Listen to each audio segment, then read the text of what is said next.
So yun, magandang hapon mga idol. O ngayon, papalit tayo ng coolant ni Honda Click. Ayan si Honda Click natin. So, tamang-tama, bagong hugas, malinis na. Ayun no. So papalit tayo ngayon mga idol. 6.5 na yung tinakbo ng motor ko. Tapos 1 year and 6 months. So papalitan ko siya. Maintenance din kasi ito, yung coolant. Kaya magpapalit kayo nito.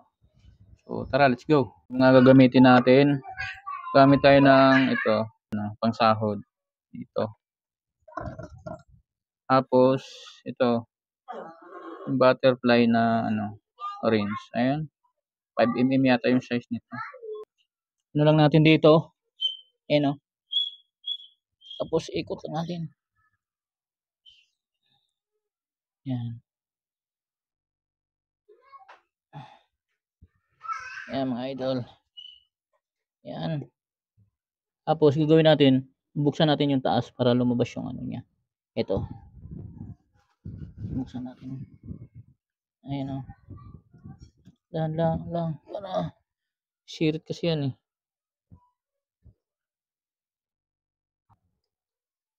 Siyempre, ayun, ubos na rin yan. Diretso na yan dun. Takip natin.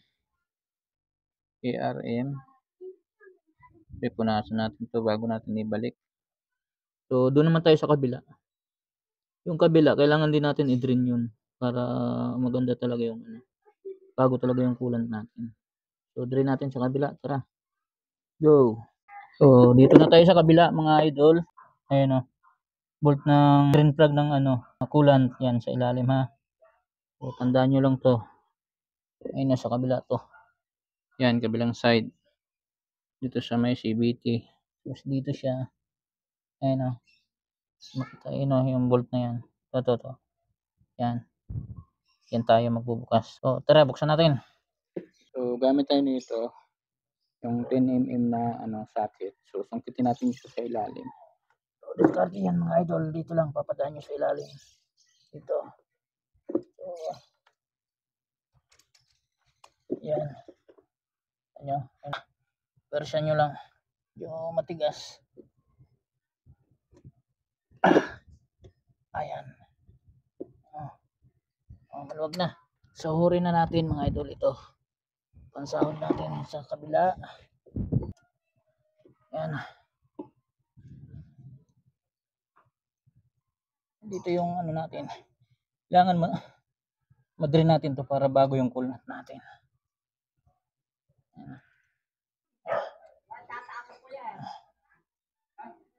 Yan. Tapos na. Kita nyo? Yan. Para bago lahat ng coolant natin, i-drain nyo rin yan. Yung iba kasi pag nagpapalit, hindi na yan binabuksan. So, pagka prepare yung time nyo, buksan nyo para mas maganda talaga bago yung coolant natin. So, pag okay na, nasan lang natin yung balik na natin yung drain plug. So, yan, balikan tayo mamaya. So, na-drain na natin mga idol. Balik na natin tong yung nut niya. So, ganun pa rin. Suot pa rin natin dito.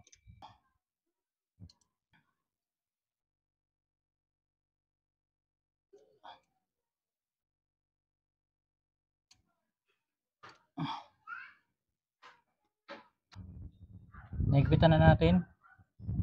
Oo na yan mga idol. Isasali na tayo ngayon. So, tara sa kabila. Balik na natin tong yung plastic na nut dito.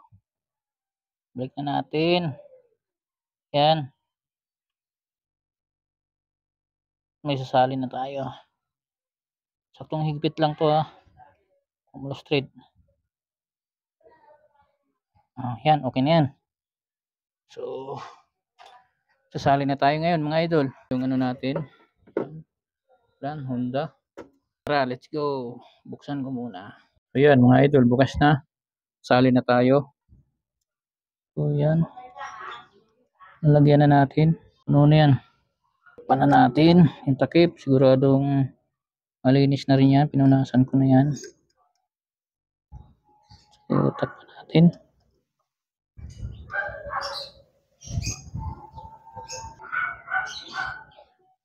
Ah, ah. Ano yan?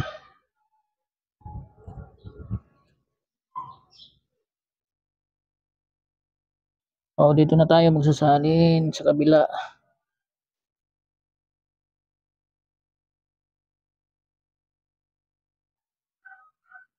Oh, so yan. Diyan mo lang sa may ano, guhit ng ano, upper lane. Nandiyan mo lang siya. So, huwag masyadong marami. Kasi pagka nakasarado yan, pag umandar kasi yan, umaangat yan siya. So, okay na yan. Yan lang, upper lane. So, yan. Okay na yan. So, takpan na natin. Yung takip nito, malinis na rin.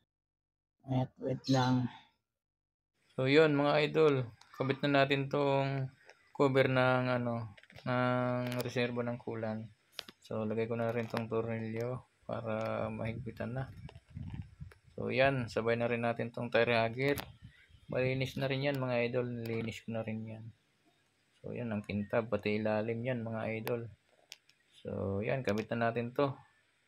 Ang tornilyo pala natin dito ay dalawa. Diyan isa. Tapos dun sa kabila yung isa mga idol. So, tara. Higpitan na natin to.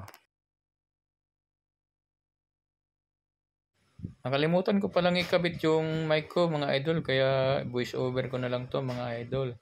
So, yan. Okay na yan mga idol. Saktong higpit lang. So, sa kabila naman tayo. So, tara, let's go. Ayan, kabit na rin natin to. Saktong higpit lang din. So, okay na yan. So, yan mga idol, ini-start natin. Ayan, napakatahimik na ng ano, andar. So, napagpalit na tayo ng kulan. Ating Click Babe 2.0. Ating yung langis niya. So, yun lang mga idol. Drive shift sa lahat.